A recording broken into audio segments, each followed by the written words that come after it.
I'm Kidron Tirey of the Chickpea Christian. Today I'm sharing with you my all-time favorite recipe, popcorn chicken. First, soak 4 cups of dry Great Northern beans in a bowl of water overnight, or you can use canned beans. I then transfer to the Instant Pot where I'll ensure the beans are covered in at least 2 to 3 inches of water. These will cook for 22 minutes on the main pressure cook mode. When finished, I then let the pressure release naturally. After removing the beans and straining them, save the liquid or aquafaba. Some of this will be used later on in this recipe. Transfer the beans to another bowl and lightly mash, leaving some of the beans whole. Don't worry if some of the beans look a little too mashed. This all corrects itself in the end. Transfer the mixture to a cookie sheet and spread out until evenly distributed.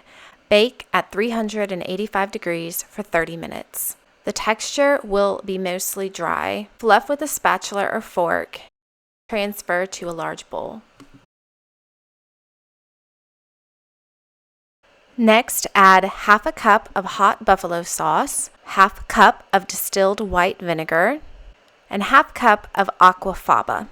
Mix the liquid ingredients together. In a food processor, combine these dry ingredients: 1 cup of dry oats, 1/2 cup nutritional yeast, 2 tablespoons of powdered sugar, 2 teaspoons of salt, 1 teaspoon each of onion powder, garlic powder, and paprika, and ½ teaspoon cayenne pepper. Once combined, add portions to bean mixture, incorporating gradually.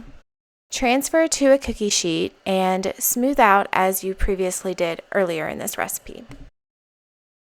Return pan to oven for 25 to 30 minutes. If the mixture still doesn't look crisp, you can take it out, fluff it, and return it to the oven for an additional 5 to 10 minutes.